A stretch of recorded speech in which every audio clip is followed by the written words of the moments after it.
नमस्कार दोस्तों, मेरे नई वीडियो में आपका स्वागत है। आज है 13 जुलाई और आज ही लखनऊ कानपुर एक्सप्रेसवे का उद्घाटन होने वाला है। 63 किलोमीटर लंबे इस एक्सप्रेसवे को हम कंट्रोल एक्सप्रेसवे भी कह सकते हैं, क्योंकि कुछ पार्ट इसका नेशनल हाईवे से कनेक्टेड होगा और कुछ पार्ट जो है वो फुली कंट्रोल एलिवेटेड होगा। ये दो बड़े शहर लखनऊ और कानपुर को कनेक्ट करेगा। तो बने रहिए वीडियो में। हालांकि टोल टैक्स के बारे में बहुत सारी डिबेट चल रही है कि इसमें एनुअल पास वैलिड होगा कि नहीं होगा।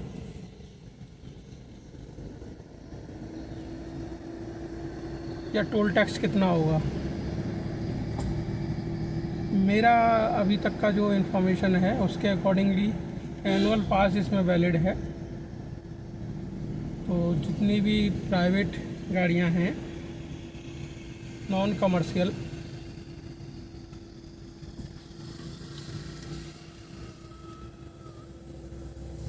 वो सारी इसमें वैलिड होंगी। जैसा कि आपको पता है कि मैं अम्बेडकर यूनिवर्सिटी में जॉब करता हूँ और अम्बेडकर यूनिवर्सिटी में कल एक पेड़ माँ के नाम से इनिशिएटिव के थ्रू एक बहुत सारे प्लांट्स लगाए गए मियावाकी रेन फॉरेस्ट बनाने के लिए। एक अच्छा इनिशिएटिव सा है।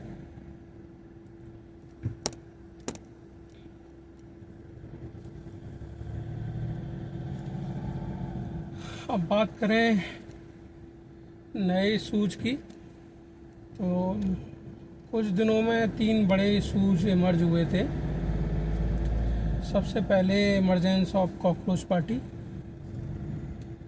लग रहा था कि जैन जी आंदोलन जो है वो अपना रोल प्ले करेगा और एग्जिस्टिंग गवर्नमेंट पे एक प्रेशर बनाएगा। जितने भी पेपर लीक्स हैं और बहुत सारे डेवलपमेंट से रिलेटेड इशूज़। लेकिन आप जानते हो कि गवर्नमेंट बहुत चालाक है, स्मार्ट है। उसने 2 नए इशू को इमर्ज किया। पहला है E20 फ्यूल।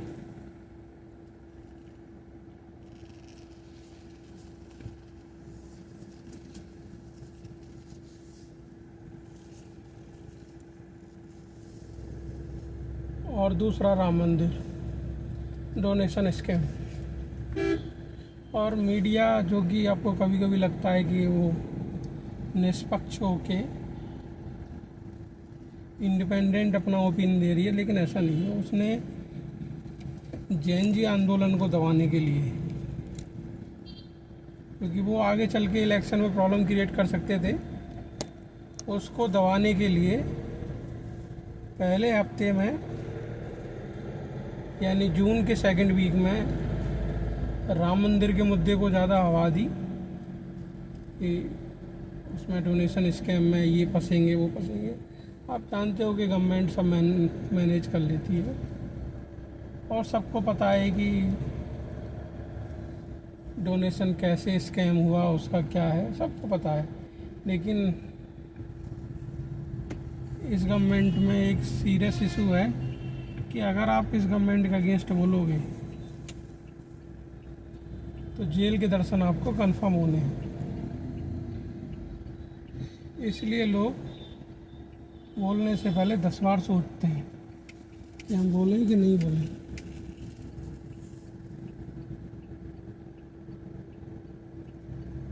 अब रहा E20 फ्यूल के बारे में।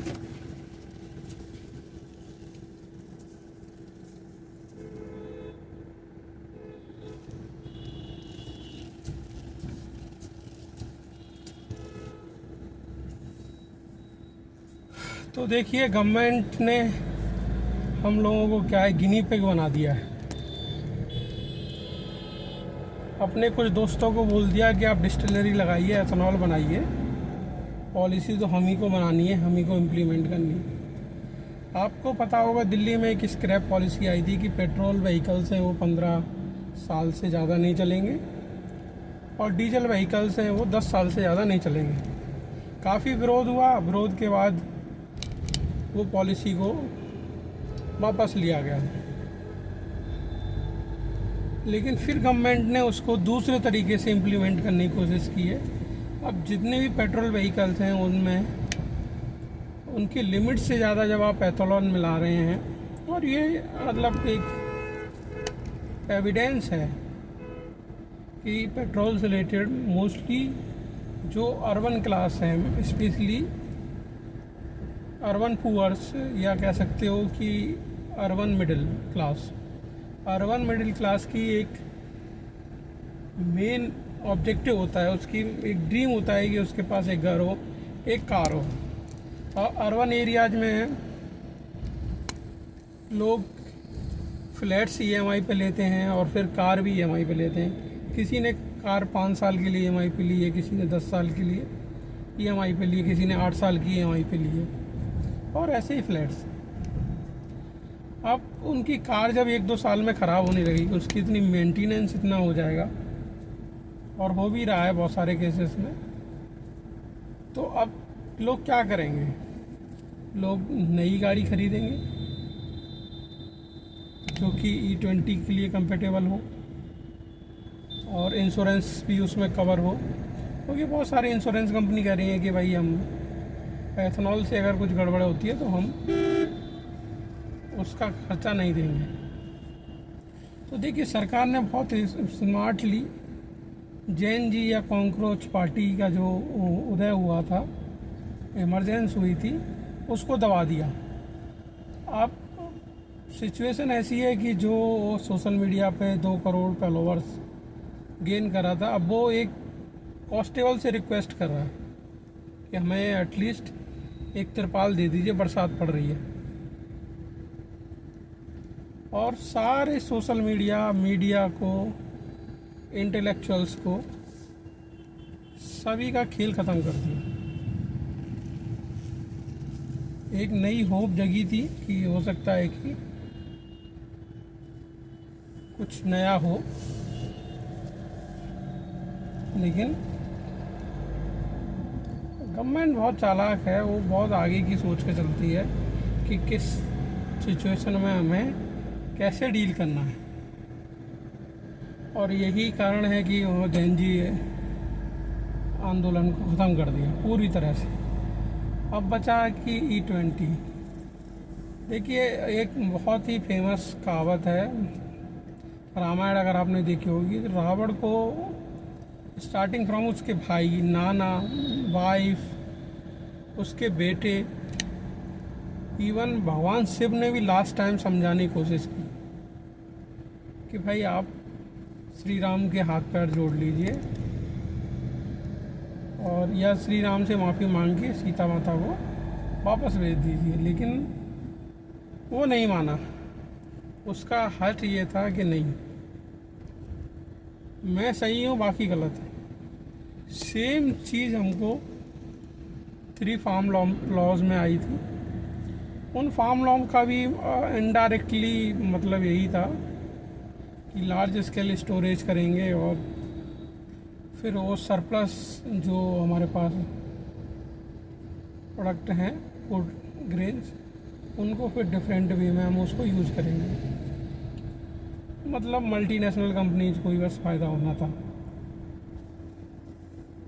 सेम सिचुएशन जब अब बहुत सारे लोगों ने गवर्नमेंट को समझाने की कोशिश की, इंटेलेक्चुअल ने, विद इन गवर्नमेंट भी बहुत सारे लोगों ने समझाने की कोशिश की कि आप ऐसा मत करिए, ये किसानों के हित में नहीं है, लेकिन गवर्नमेंट नहीं मानी और बहुत सारे लोगों की डेथ भी हुई। एंड में आके जब गवर्नमेंट को इलेक्शन आ गया, यूपी, बोला कि आगे यूपी को हमें खोना नहीं है, तो फिर वो जाके सरेंडर किए और बोला कि हम फार्म लॉ को विड्रॉ कर रहे हैं।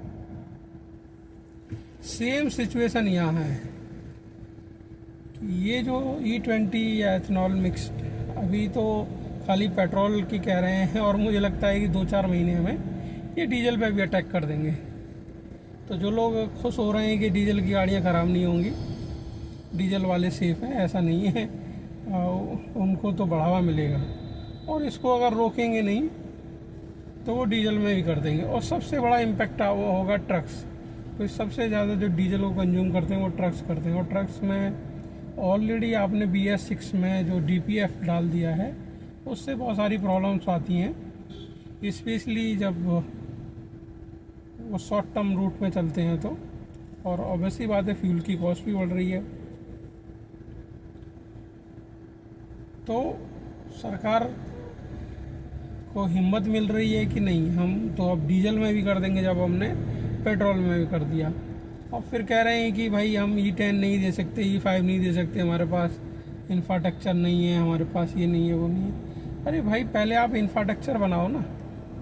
पॉलिसी इम्प्लीमेंट करने से पहले आप इंफ्रास्ट्रक्चर डेवलप करो। आपने इंफ्रास्ट्रक्चर डेवलप नहीं किया और बस पॉलिसी बना दी। और ये भी कुछ अभी कंफर्म नहीं है कि E20 मिला रहे हैं कि E30 मिला रहे हैं, क्योंकि जैसा गवर्नमेंट कह रही है कि हम तो पिछले 1.5 साल से धीरे धीरे मिलाते आ रहे थे, आज लोग हल्ला मचा रहे हैं। अरे भाई, प्रॉब्लम तो हो ही रही थी। आज जब उसको बीमारी का पता चला है तो वो तो कंप्लेंट करेगा ही ना।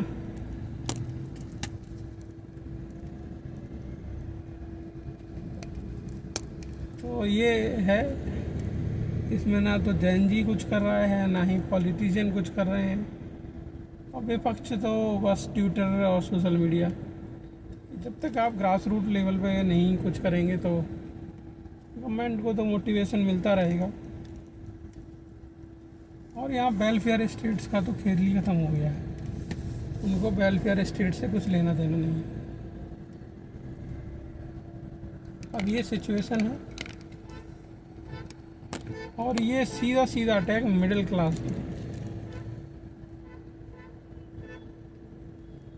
मिडिल क्लास को ये फार्म लॉ में इन्होंने टारगेट किया, लोअर क्लास को, फार्मर्स को, गरीबों को। अब ये मिडिल क्लास को टारगेट कर रहे हैं। और मिडिल क्लास के साथ में प्रॉब्लम क्या है कि वो सब सह लेता है। देखो, अपर मिडिल क्लास या अपर क्लास को कोई दिक्कत नहीं होगी, मस्टीज और इनमें चलने वाले लोगों को दिक्कत होगी। किनको? जो मिडिल क्लास के लोग हैं, जो एक कार ख़रीदते हैं अपनी फैमिली के लिए कि थोड़ा इधर उधर घूम लेंगे, थोड़ा शॉपिंग कर लेंगे और छोटे मोटे काम कर लेंगे। इसीलिए देखिए कि जब से DPF आया, यानी BS6 नॉर्म आई, इसमें डीजल गाड़ियों में DPF डाला। DPF का मेन प्रॉब्लम क्या है कि अगर गाड़ी आपकी अर्बन एरियाज में चल रही है, यानी जिसकी स्पीड 30, 40, 50 से ज़्यादा नहीं जा रही है, वहाँ पे DPF चौक होता है। इसीलिए लोगों ने स्मार्टली क्या किया कि उनको अर्बन एरियाज में गाड़ी चलानी है, इसलिए वो पेट्रोल वर्जन लेते थे, डीजल वर्जन नहीं लेते थे। ये उनका मेन ऑब्जेक्टिव था। और मारुति की जितनी भी एनर्जी एफिशिएंट गाड़ियाँ हैं, स्विफ्ट से लेके वैगन आर तक, आप देखेंगे कि सारी गाड़ियाँ पेट्रोल वर्जन पे हैं। महिंद्रा की मोस्टली गाड़ियाँ क्योंकि SUV कैटेगरी हैं, लेकिन स्कॉर्पियो एन वो भी आपकी पेट्रोल वर्जन में आती है। SUV 700 वो भी पेट्रोल वर्जन में आती है। SUV 300 वो भी पेट्रोल वर्जन में आती है। तो जो अर्बन एरियाज में जो लोग रहते थे, उन्होंने सोचा कि हम पेट्रोल वर्जन लेते हैं, जिससे कि DPF चौक होना और DPF फिल करवाना ये सब नहीं पड़ेगा हमें, मतलब रिलेटिवली मेंटेनेंस कम होगा। लेकिन गवर्नमेंट ने ऐसा झटका दिया है कि अब कर लो तुम्हें जो करना है, हम तो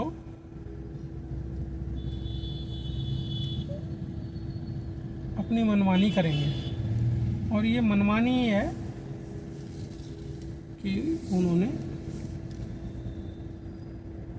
बिना लार्ज स्केल कंसेंट के, डिस्कशन के E20, सोचिए कि मतलब गवर्नमेंट के बारे में ये कहा जाता है कि वो कभी भी समय पे अपना काम नहीं करती है। मतलब जो काम 2026 में करना होगा अगर कोई टेंडर दिया जा रहा है, कोई ठेका दिया जा रहा है, कोई प्रोजेक्ट है, तो ऐसा कभी नहीं होगा कि वो अपने गिवन टाइम या उससे पहले हो जाए। लेकिन E20 की इतनी जल्दीबाजी थी कि जिसको 2030 में इम्प्लीमेंट करना था उसको 2026 में इम्प्लीमेंट कर दिया, और कहें तो 2025 में ही इम्प्लीमेंट कर दिया। तो सोचिए। और सबसे बड़ा प्रॉब्लम है कि पेट्रोलियम मिनिस्टर पेट्रोलियम पॉलिसी बना रहा है या फिर ट्रांसपोर्टेशन मिनिस्टर पेट्रोलियम पॉलिसी बना रहा है। और अभी तो ये सुनने में न्यूज़ में था, क्योंकि लखनऊ में 2-3 दिन पहले बारिश हुई थी, कि जो नया नया आपका कानपुर लखनऊ एक्सप्रेस वे उसके भी कहीं कहीं पे गड्ढे हो गए हैं। मतलब उद्घाटन हुआ नहीं है, उससे पहले ही गड्ढे हो चुके हैं। अब आप क्या बोलेंगे? तो ये है सिचुएशन, और यही इंडिया है, और इसी में लोग रह रहे हैं। और अगर इन्होंने E20 को रोल बैक नहीं लिया, आप यकीन मानिए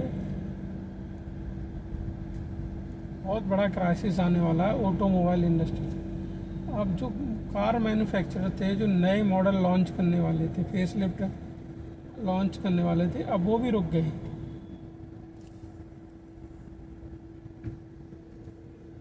अब वो उन्होंने इतना R&D में और उसमें पैसा खर्च कर दिया,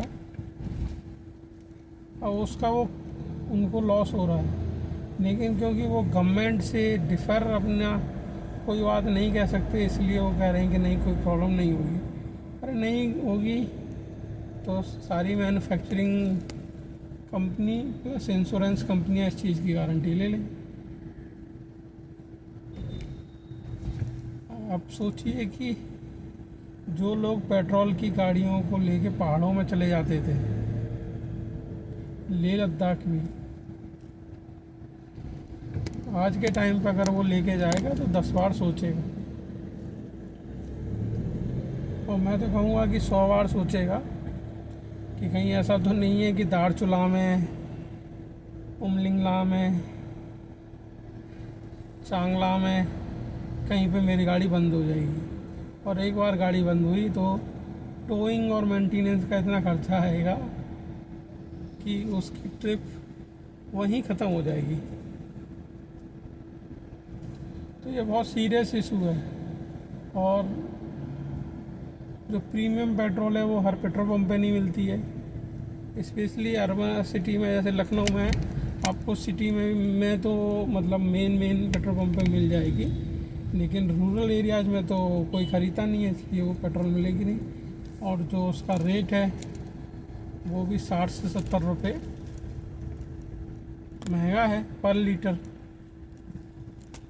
अब कई सारे लोग कहेंगे कि ईवी के लिए हमारे पास कोई इंफ्रास्ट्रक्चर नहीं है, उसकी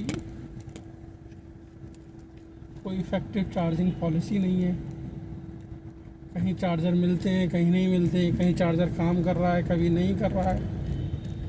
बहुत सारे ऐसे इशूज़ हैं, और चार्जिंग कॉस्ट भी बहुत ज़्यादा है। 14 रुपये, 15 रुपये, 25 रुपये पर यूनिट आप ले रहे हो।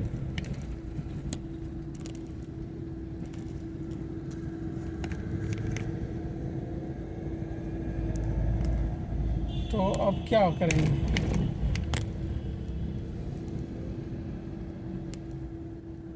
और कह रहे हैं कि एथेनॉल से पोल्यूशन नहीं होगा, ग्रीन फ्यूल है। अरे भाई, एथेनॉल बनाने के लिए भी तो आपको बेस मटेरियल चाहिए, रॉ मटेरियल चाहिए, चाहे वो कॉर्न हो, चाहे वो राइस हो, चाहे शुगर केन हो। इनको ग्रो करने के लिए भी तो आपको वाटर चाहिए, रिसोर्सेज चाहिए। अब ये सुनने में आ रहा है कि शुगर केन एक्सपोर्ट पे, मतलब चीनी एक्सपोर्ट पे इन्होंने बैन लगा दिया है, क्योंकि ये जो है एथेनॉल बना रहे हैं। यानी हम वेलफेयर स्टेट से कैपिटलिस्ट स्टेट की तरफ बहुत तेज़ी से मूव कर रहे हैं। और क्योंकि बहुत सारे ऐसे अंधभक्त हैं, उन अंधभक्तों से आप कुछ भी एक्सपेक्ट नहीं कर सकते, वो आपको उल्टा बताएंगे। जैसे आपको पता है ना कि पेट्रोल, एक मीम वायरल हुआ था कि पेट्रोल 1000 रुपया किलो हो लीटर हो जाए तब बढ़िया है। तो इन मूर्खों को कौन समझाएगा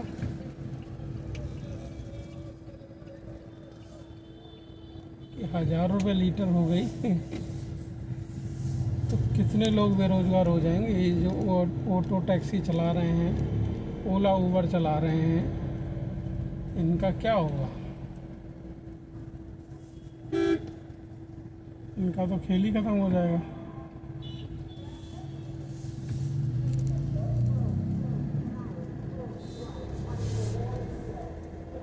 गिग इकोनॉमी ने किस तरह से यूथ को बर्बाद किया है ये तो सभी जानते हैं। बाइक लेके वो बेचारा धूप में इधर से उधर भटक रहा है, कोई सुनने वाला नहीं है। तो अभी मैं पहुंच गया हूँ चारबाग रेलवे स्टेशन पे।